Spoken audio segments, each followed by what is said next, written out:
A gente vê muito esses atletas de final de semana fazendo caminhadas aí em alguns pontos da cidade, e até mesmo em outros lugares quando viajam, e aí eles se acham já preparados para enfrentar esse tipo de esporte. É muito comum também a gente ver situações que as pessoas não aguentam esse pique. Às vezes se perdem das trilhas. Eu estava conversando outro dia com outros especialistas e eles diziam, olha, a maioria das pessoas acha que é só se preparar, calçar um tênis e cair na mata. E muitas vezes não é. E eu queria que você passasse um recado para quem quer praticar esse esporte. Quais são assim, os principais cuidados? Vou fazer a corrida mais leve, a caminhada mais leve. O que é necessário para um atleta levar? Claro, além do preparo físico de um tênis confortável ou de um calçado, né, geralmente uma bota, dependendo do solo, né, uma bota mais confortável, para essa prática de esporte. Bem, para você entrar na natureza, o mais importante é você se autoconhecer. Eu costumo dizer que é o autocuidado e o autoconhecimento. Na natureza, numa trilha, o caminho ele é diferente do asfalto. O asfalto você está correndo ali e ele é reto, ele é mais previsível. Na trilha não. Cada curva você tem uma surpresa diferente. Então é necessário você estar preparado para essas surpresas. O básico seria o quê? O equipamento adequado, como você bem mencionou. Um tênis. O tênis para trilha é diferente do tênis de asfalto. O tênis de corrida em asfalto, ele tem um solado mais liso, igual um pneu de carro. E o tênis para trilha, ele tem um solado que tem uns cravos, igual quando a gente vê uma bicicleta de trilha. Como se fosse uma chuteira. Isso. Tem uns travos específicos para dar mais aderência, isso, para dar mais aderência, para travar mais numa subida, numa descida. Já o de asfalto não tem isso. Então, passando do tênis, equipamentos básicos, como, por exemplo, um boné, roupas com proteção ultravioleta, um óculos também é muito importante. Às vezes você está ali caminhando numa trilha, está correndo, tem um galho que você não vê e pode entrar no olho ou até mesmo na cabeça, por isso a importância do boné. E também saber informações do local que você está indo. Como que é lá? Como que é o terreno? O terreno lá é areia? O terreno lá é rochoso? É pedra? O terreno lá é pissarra? É importante também isso, o conhecimento do local que você está indo. Perguntar informações para quem já foi, como que é lá. Com acesso que a gente tem hoje à internet, às redes sociais, é muito fácil também fazer uma pesquisa. Existem diversos aplicativos que mostram as trilhas, que mostram o nível de dificuldade daquela trilha. Então, para quem está iniciando, é ter esse autocuidado, buscar informações acerca do local que vai, ver se o seu equipamento é adequado para o local que você vai, levar uma quantidade de água, levar alimentos, e essa questão vai depender do que você vai fazer. Se é, por exemplo, uma trilha curta, se é um trekking que vai pernoitar, então varia de acordo com a situação. Aldo, é importante para quem está acompanhando esse podcast, o Podmeio, sempre fazer essa programação.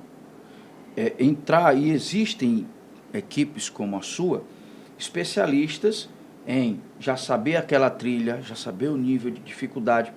Então, você que está acompanhando esse podcast, é importante você sempre, como o Aldo disse, fazer pesquisa para esse tipo de trabalho, para esse tipo de esporte. Não chegar e se aventurar. Porque aí eu volto e puxo aqui 2 casos emblemáticos que nós tivemos recente, que foi o caso da Juliana Marins, né, que morreu durante uma caminhada à beira de um vulcão, e tem mais recente ainda o caso do Roberto Farias, né? Em ambos os casos, foi-se, no caso da Juliana, um guia que só conhecia a região, mas que não tinha especialidade de acompanhar pessoas e deixou a Juliana sozinha, né? Então, qual é o risco, por exemplo, para um tipo desse de caminhada, Aldo? Vamos lá. No caso da Juliana. A Juliana estava realizando um trek na Indonésia, no Monte Rinjani, é um vulcão. A Indonésia ele é um país com poucos recursos. Então, o Monte Rijane é um atrativo lá. Então, diversas pessoas que acreditam, que conhecem a trilha e tudo mais, elas meio que oferecem esse passeio para os turistas e vendem uma ilusão de que é uma trilha fácil. Ah, é uma trilha fácil e tudo mais. No entanto, é uma trilha fácil para quem tem experiência, para quem é um montanhista, para quem é um alpinista, que já tem experiência nisso. É uma trilha de intermediária para fácil. Então, eles vendem esse pacote lá, não oferecem a estrutura necessária e vão se aventurar lá. No caso da Juliana, ela já estava no segundo dia de trek, não é? Já tinham pernoitado, estavam no segundo dia e aconteceu que o guia deixou ela mais para frente, ela estava cansada e ela acabou escorregando ali e teve toda essa situação que a gente acompanhou, não é? As imagens que circulam na internet mostram que a trilha que eles estavam passando, ela era estreita. Isso. Muito estreita, né? Algo em torno aí de acho que 20, 30 centímetros no máximo de distância, né? Para você poder caminhar, que é considerado uma distância curta, né? E um terreno arenoso. Isso. O que, teoricamente, facilitou a queda da Juliana, né? Faltou um pouco de informação para a Juliana, eu digo assim, por parte do guia, dizer, olha, o terreno que a gente vai fazer essa trekking hoje é um terreno mais arenoso, a gente precisa desse equipamento A, B, C e D de segurança, esse calçado. Você acha que faltou um pouco dessa informação por parte do guia? Assim, pelo que a gente acompanhou e os equipamentos que ela estava utilizando, a gente pode supor que sim, faltou um pouco de informação. Até porque em algumas imagens a gente via ela meio encolhida, parece que estava com frio e tudo mais. Então, ela passou por baixas temperaturas. Passou por baixas temperaturas, exatamente. Porém, a gente também tem que ver o seguinte ponto. Ela estava com pouco equipamento naquele momento. Por quê? Porque eles iam fazer um ataque ao cume, porque nessas expedições, a gente leva a mochila com muitos suprimentos e quando a gente vai fazer o ataque ao cume, que é só ir lá no ponto, a gente já caminhou, vamos supor, 90%. A gente vai só subir no cume e vai descer. Então, a gente costuma levar uma mochila de ataque, que não leva todos os nossos equipamentos, tendo em vista que é só um ataque e já volta. Mas não ficou curta, né? Não ficou esclarecido se eles estavam indo atacar o cume, se não estavam. Mas, de qualquer forma, faltou sim um preparo da equipe que estava acompanhando ela. Por exemplo, no The Walkers, que é o nosso grupo de trekking, de trilhas, a gente tem o Abre Trilha e o Fecha Trilha. A gente tem rádios comunicadores. O Abre Trilha, ele vai na frente, puxando todo o grupo e tudo mais, com o rádio, abrindo a trilha. E o Fecha Trilha, ele fica por último, com o rádio comunicador também. A vassoura, que a gente diz, a vassoura, né? Ah, cansou alguém. O Fecha Trilha, espera aí, para aí 3 minutinhos, tem um cansado aqui, vamos bebendo água aí, vamos lanchando, 5 minutinhos, a gente acompanha vocês aí. Então, faltou isso, não é? Faltou essa informação, faltou esse preparo que acarretou na fatalidade. Era um grupo, se não me falha a memória, de 30 pessoas que estavam com a Juliana e apenas um guia. Eu acho que um ponto de segurança importante é o que você está dizendo, é a questão do abre trilha e o fecha trilha. Se tivesse o fecha-trilha, a Juliana não tinha ficado e caído nesse precipício aí de 300 metros. Não é qualquer queda, é uma queda de 300 metros num solo rochoso, o que provocou várias lesões que acarretaram com a morte da Juliana. É preciso, eu não sei como é que vocês tratam, a informação para equipes, por exemplo, de resgate.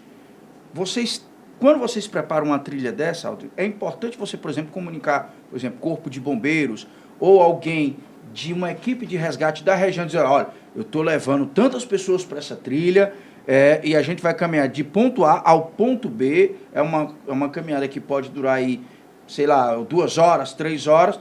Se passar desse tempo, já entra em contato, se pegar sinal de celular ou o canal do rádio é esse, fica alguém numa base de apoio monitorando toda essa logística de vocês? É um ponto importante. A depender do local, existe sim esse ponto de apoio, não é? Por exemplo, a gente fez a travessia do Vale do Pati.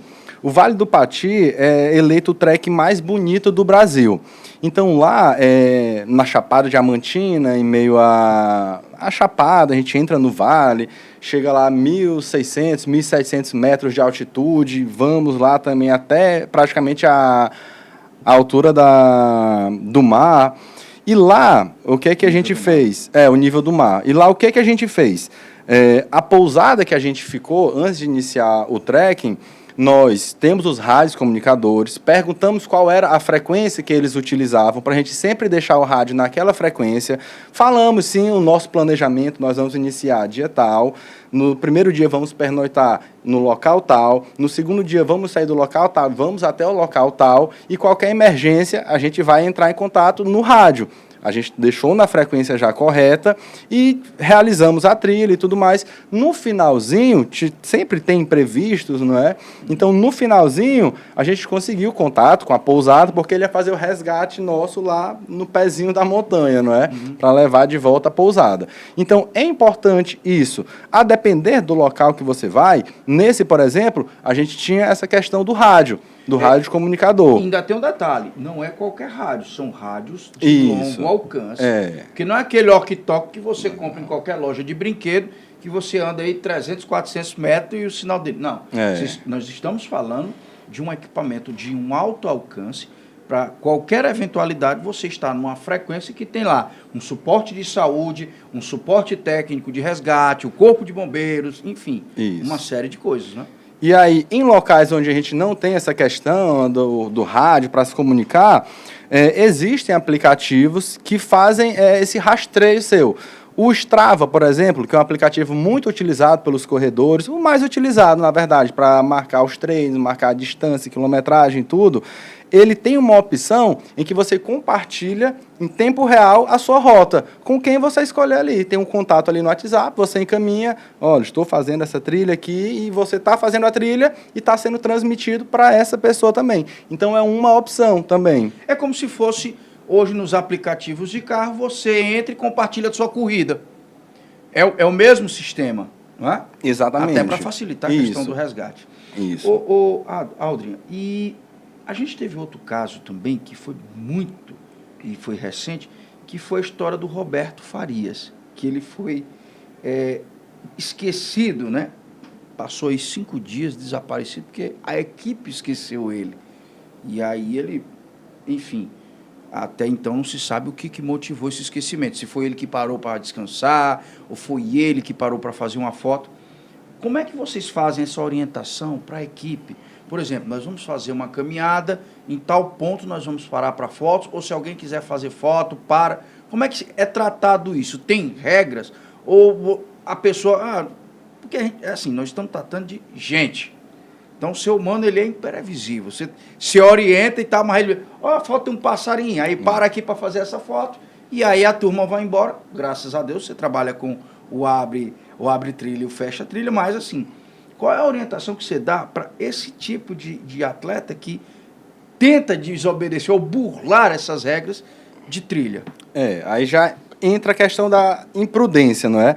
Porque realmente, como você mencionou, há um cronograma, há um planejamento. Então a gente sai de determinado ponto e tem que chegar até o ponto B, vamos assim dizer, dentro daquele planejamento. E realmente na natureza... muitas coisas atraem a gente acha muitas coisas bonitas, quer tirar foto de tudo, mas a gente sempre fala, olha, na trilha tal, vai ter um mirante tal, lá a gente vai parar um tempo para tirar fotos, vai ter outro ponto tal que a gente vai parar também para tirar fotos. Porque é importante a gente manter aquele cronograma, manter aquele planejamento, porque numa expedição dessa, na maioria das vezes a gente está no meio do mato, em um local que não tem acesso de carro, que não tem acesso de moto, então a gente tem que respeitar esse cronograma e cumprir os horários.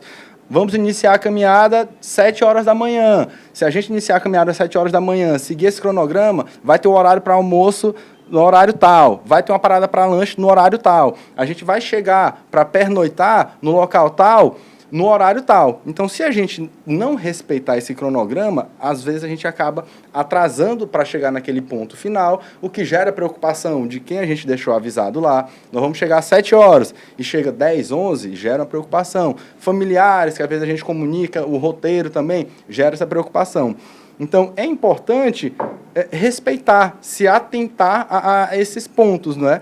Para não fazer o grupo todo se prejudicar por conta de uma pessoa.